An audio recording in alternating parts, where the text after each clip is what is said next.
শিক্ষার্থীবৃন্দ, অর্থাৎ যারা 2025 সালে পঞ্চম শ্রেণীতে ছিলে তাদের বৃত্তি পরীক্ষা আগামী মাসে 15 তারিখে শুরু হবে, অর্থাৎ 15 এপ্রিল তোমাদের বৃত্তি পরীক্ষা শুরু হবে। তোমাদের এই বৃত্তি পরীক্ষা ইংরেজি পার্টে ইংরেজি বিষয়ে একটি পার্ট হচ্ছে ডব্লিউএইচ কোশ্চেন, অর্থাৎ 5টি সেন্টেন্স দেওয়া থাকে। এই 5টি সেন্টেন্সকে প্রশ্ন তৈরি করাতে হয় তোমাদেরকে। এই ডব্লিউএইচ কোশ্চেন তৈরি করা 5টি সেন্টেন্স 10 নম্বর, খুবই গুরুত্বপূর্ণ একটা টপিক এবং খুব অনেক বেশি নাম্বার। সেই ডব্লিউএইচ কোশ্চেনের এখানে কয়েকটি নমুনা রয়েছে, আমি এখানে বোর্ডে লিখেছি। চলো আমরা কীভাবে এগুলোকে ডব্লিউএইচ কোশ্চেন তৈরি করা যায় আলোচনা করি। 1 নম্বর sentence, Seema is ill. Seema is ill, এখানে ইলের নিচে আন্ডারলাইন করা আছে, অর্থাৎ তোমাকে ইল দিয়ে ইলকে প্রশ্ন করতে হবে যে সীমা কেমন আছে। তো সীমা অসুস্থ, সীমা ইজ মানে ইল মানে কি সীমা অসুস্থ আছে বা সীমা অসুস্থ। তাহলে আমরা যদি প্রশ্ন করি সীমা কেমন আছে, সীমা কেমন আছে, তাহলে এখন ইলকে যখন অসুস্থতা প্রশ্ন করবো তাহলে আমাদের কেমন, তাহলে কেমন ইংরেজি কি হাউ। তাহলে আমরা এই প্রশ্ন শুরু করতে হবে হাউ দিয়ে হাউ। তাহলে আমরা যেহেতু সীমা কেমন আছে তাহলে কেমন ইংলিশ হচ্ছে হাউ, তাহলে এখানে হাউ দিয়ে আমরা প্রশ্নবোধক বাক্যটা শুরু করতে হবে। তাহলে আমরা প্রথমে দিলাম হাউ। আমরা জানি প্রশ্নবোধক বাক্য করতে গেলে প্রথমে ডব্লিউএইচ ওয়ার্ড, তারপরে অক্সিলারি ভার্ব। তাহলে এখানে অক্সিলারি ভার্ব আছে ইজ, তাহলে বলবে ইজ, হাউ ইজ, আর পরে হবে সাবজেক্ট, সাবজেক্টকে সীমা, হাউ ইজ সীমা, অর্থাৎ সীমা কেমন আছে, এবং শেষে প্রশ্নবোধক চিহ্ন, এই যে প্রশ্নবোধক চিহ্ন। তাহলে এই সেন্টেন্সের প্রশ্নবোধক বাক্য হচ্ছে হাউ ইজ সীমা, সীমা কেমন আছে। এরপরে 2 নম্বরের সেন্টেন্স যেটা রয়েছে, শি ওয়ার্কস, সে কাজ করে ইন এ ব্যাংক, সে একটি ব্যাংকে কাজ করে। কে কাজ করে, অর্থাৎ সীমা একটি ব্যাংকে কাজ করে। তাহলে এখানে আন্ডারলাইন করা আছে in a bank. In a bank মানে কি ব্যাংকে, তাহলে ব্যাংক মানে কি একটি স্থানের নাম, একটা জায়গার নাম। তাহলে সে কোথায় কাজ করে, তো স্থান বা জায়গাকে আমরা প্রশ্ন করতে হোয়ার দিয়ে আমরা প্রশ্ন করি। তাহলে এখানে কি হবে, যেহেতু স্থানের নাম জানতে চাওয়া, প্রশ্ন করতে হবে স্থানকে, যে সে কোথায় চাকরি করে বা সে কোথায় কাজ করে।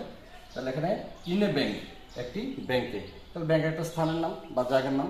তো স্থানের নাম বা জায়গার নাম প্রশ্ন করতে আমরা হোয়ার দিয়ে প্রশ্ন করি। তাহলে এই প্রশ্নটা কি করতে হবে, হোয়ার দিয়ে।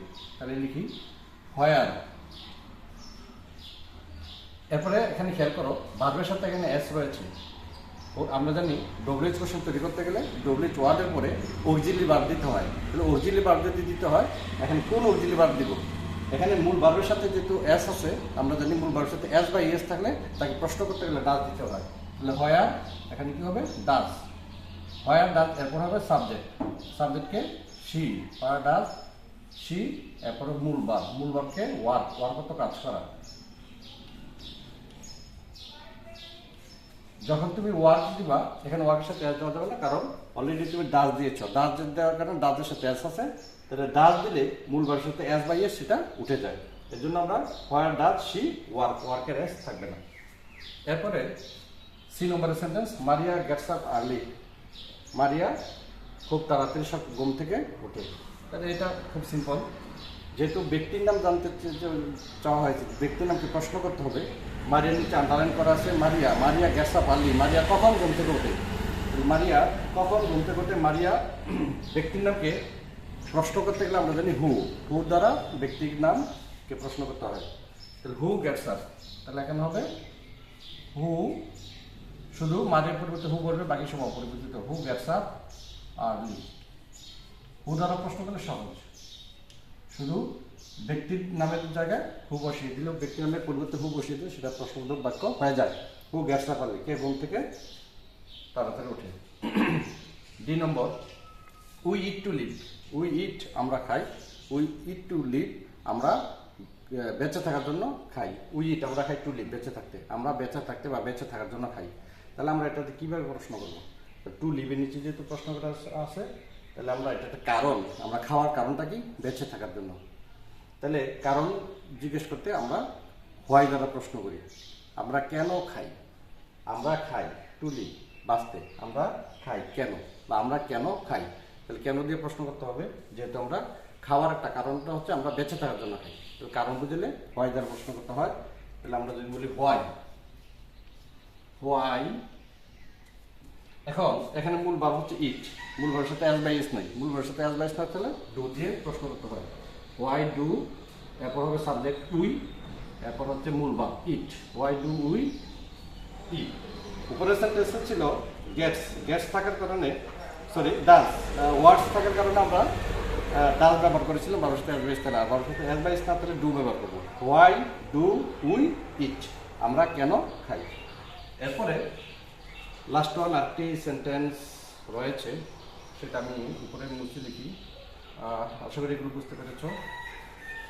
লাস্ট ওয়ান, পাঁচটি সেন্টেন্সের মধ্যে শেষের আরেকটি সেন্টেন্স কি, ওই সেন্টেন্সটি ছিল Tahsan gets up at 6 a.m. At 6 a.m. Tahsan gets up at 6 a.m. Tahsan সকাল 6টায় ঘুম থেকে উঠে। তাহলে যেহেতু টাইম, সময় নিচে আন্ডারলাইন করা আছে, সময়কে প্রশ্ন করতে তোমরা জানো হয়েন দিয়ে প্রশ্ন করতে, হয়েন হতে কখন, তাহলে অবশ্যই এখানে হয়েন দিয়ে প্রশ্ন করতে হবে, হয়েন, তাহলে শুরুতে দিব হয়েন। বারোর সাথে দেখো না গেটের সাথে এস আছে, গেটস, তো বারোর সাথে এস বাই এস, তাহলে আমরা ডাস বসাইতে হবে লিবার, তাহলে হয়েন ডাস, তারপরে সাবজেক্ট হবে তাহসান, হয়েন ডাস তাহসান, এরপর হবে ডাস বসাইলে মূল বারোর সাথে এস বাই এস উঠে যায়, তাহলে get up, get up. Tahsan কখন ঘুম থেকে ওঠে, when does Tahsan get up. তাহলে আমরা আবারও বলছি, এখানে সময়কে জানতে প্রশ্ন করতে হবে, তাহলে সময়কে প্রশ্ন করতে হলে হোয়েন দিয়ে প্রশ্ন করতে হয়, বারোর সাথে এস থাকলে ডাজ সাবজেক্ট, আর ডাজ দিলে মূল বারবার এস বাই এস উঠে যায়, তাহলে গেটের এস উঠে গেলে get up, when does Tahsan get up, Tahsan কখন ঘুম থেকে ওঠে। আশা করি এই সেন্টেন্সগুলো তোমরা বুঝতে পেরেছো। এই সেন্টেন্স খুবই গুরুত্বপূর্ণ তোমাদের আসন্ন বৃত্তি পরীক্ষার মধ্যে। এই ধরনের নিয়ম, এগুলো যদি হুবহু না আসে এই নিয়মের ভিতরে থাকবে, এগুলো যদি বুঝিয়ে শুনে তুমি করতে পারো, তুমি অবশ্যই তোমার আসন্ন যেই বৃত্তি পরীক্ষা আছে ওইগুলোতে এই ডব্লিউএইচ কোশ্চেনের অংশটাতে এই 10 নম্বর তুমি অবশ্যই তুমি ভালো করতে পারবে। তোমাদের প্রতি শুভকামনা রইল। আল্লাহ হাফেজ।